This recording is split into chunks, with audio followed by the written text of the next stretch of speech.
Welcome to Dr. Warwick's podcast channel. Warwick is a practicing cardiologist and author with a passion for improving care by helping patients understand their heart health through education. Warwick believes educated patients get the best health care. Discover and understand the latest approaches and technology in heart care and how this might apply to you or someone you love.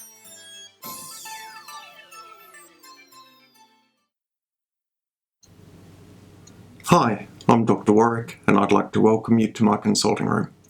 Today I'd like to talk about treadmill testing and in particular the preparation that you may need to undertake with regard to treadmill testing and your medications. We do plenty of treadmill tests through here. That's a big part of the service we provide. And so it's not uncommon for me to have patients come in thinking that they've done the right thing by either stopping their medication or taking medication before the test, and they're not exactly sure what's right and what's wrong. I'm going to try and explain that today. When we do a treadmill test, there are really two main things that we're looking to find out. In one situation, we're trying to see if a symptom of chest pain or shortness of breath is related to the heart. So we put a patient through a treadmill to invoke exercise because their history has been one of chest pain or shortness of breath on exercise.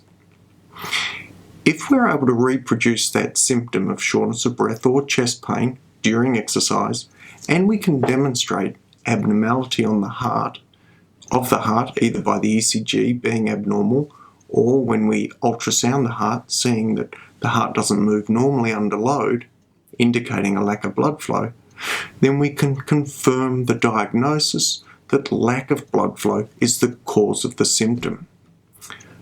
In that situation, the treadmill test is a diagnostic test. So one of the reasons we do treadmill testing is for diagnosis. In the setting of diagnosis, we want as much information as possible, and we want the clearest information as possible to make that diagnosis. We don't want anything clouding the water. We want the patient's heart rate to go as high as possible, and we want a really good feel of the patient au naturel.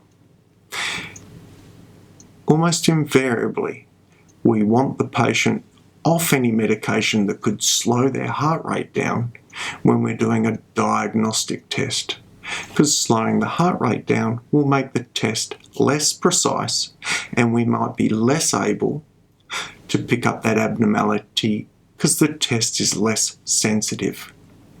So for diagnostic tests, across the board, if you're on a tablet that could slow your heart rate down, please check, because there's a very good chance whoever's doing the test would want you not to be on it in the days leading up to that test so that they can see your heart in its natural state and get your heart rate up as appropriate to give them the best sensitivity of the test to give you the best information.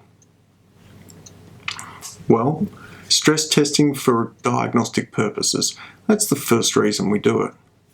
The second reason we do it is for prognosis. Prognosis is to tell how well you're going to do in the long term. In the prognostic setting, more often than not, we've clearly indicated or defined or diagnosed that there is a problem with the arteries, some sort of flow limitation.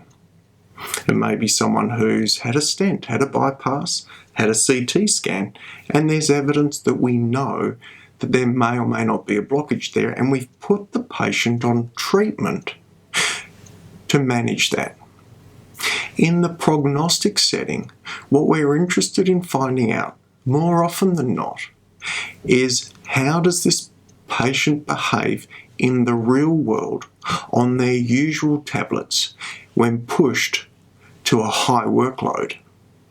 So that if on their medication at a high workload the heart appears to be working well, we as the doctors can be reassured that we've got that patient's heart well protected. So in the prognostic setting, We generally want to see patients not miss any of their medications because those heart rate regulators and those anti-anginal tablets, the tablets that affect how the heart works and reduce the impact of shortness of blood flow, are the very thing we're trying to check and make sure are working properly for that individual. We want to check, for example, as well, that we've reduced that patient's symptoms so that their chest pain or their shortness of breath is markedly improved based on the therapeutic intervention. So generally, in the prognostic setting for stress testing, we want you on medication.